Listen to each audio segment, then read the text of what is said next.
When you are doing arc flash calculations, you have to provide a number of different inputs in order for that calculation to be run. The two biggest inputs are going to be the fault current for the arc flash and the trip time based upon the breaker. Those two inputs probably have the biggest impact on the arc flash. There are a couple other smaller inputs based upon the configuration of the equipment that also play into the calculation. I want to take a look at those inputs and see how they impact the numbers for your arc flash calculations. These calculations are all based upon IEEE 1584 version that was done in 2018. For that document, they ran a number of different experiments and calculated the incident energy during an arc flash. Then they did curve fitting to figure out what the equations for the arc flash energy should be. They looked at a number of different characteristics for the equipment to figure out which ones actually had an impact on the calculation. So there's a number of other parameters that they tested and didn't actually make an impact. So they don't ask for those when doing the calculations. So when you're looking at your software for doing your arc flash calculations, certain things aren't even asked about because it's not going to have an impact on the calculation. They did find a few factors that did seem to have an impact, and so those are included in the calculation. The parameters we're specifically going to be looking at are the electrode configuration, the dimensions of the enclosure if there is one, the gap between the conductors, the working distance, and the arcing time. For the electrode configuration, you can make a 2x2 grid of the different configurations. It can either be an open air arc flash or an enclosed arc flash. And then the conductors can either be vertical or horizontal. Putting those two options together, you get these 4 different configurations for your electrodes. The enclosed configuration is going to have a higher incident energy than the open air. Basically, the enclosure of the piece of equipment is going to reflect the energy back to you rather than the open air scenario where it has more area to disperse.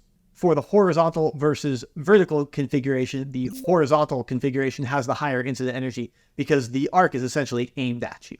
They also tested a 5th configuration. It's with an enclosure with vertical conductors ending in an insulated barrier. This configuration has a higher incident energy than the standard vertical electrodes, but it's less than the horizontal electrodes. So it would go right here in between those two. So looking at all of these configurations, the enclosed horizontal electrodes are going to have the highest incident energy. If you do have an enclosure, the dimensions of that enclosure are going to have an impact on the incident energy as well. Essentially, the enclosure is going to reflect the energy back to you rather than letting it disperse. So how close that enclosure is to the arc is going to impact how much it's reflecting back to you. They ran tests on a number of different dimensions, and the way the math ended up working out is that a 20 by 20 inch enclosure with an 8-inch depth or higher is the maximum incident energy that you can get. Everything else falls off from there. For the depth, they found it didn't matter all that much, so they split it into a shallow versus a typical depth, where a shallow is less than 8 inches and typical is 8 inches or above. So when you're looking at the depth of your enclosure, you really only need to know whether or not it is 8 inches. For the typical enclosure, if it's a 20 by 20 or smaller, those actually all have the same incident energy.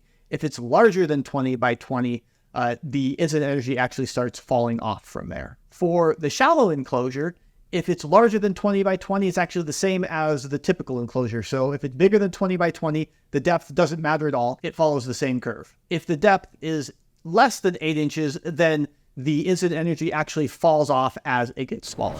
Next, we have the gap between the conductors. And this gap is interesting because it impacts both the arcing current and the incident energy. It works out that a wider gap has a lower arcing current, but actually a higher incident energy. For less than 600 volts, they ran tests from a 1/2 inch gap to 3-inch gap. So that is the gap range that the model works in. And at the 3-inch gap, it has the highest incident energy. At higher voltages, the model is valid through a 10-inch gap between the electrodes. And while the larger gaps do have a higher incident energy, it's not a significant value. So as you go from a 1/2 inch to 3 inches, there's more energy, but it's not a significant contribution to the final value.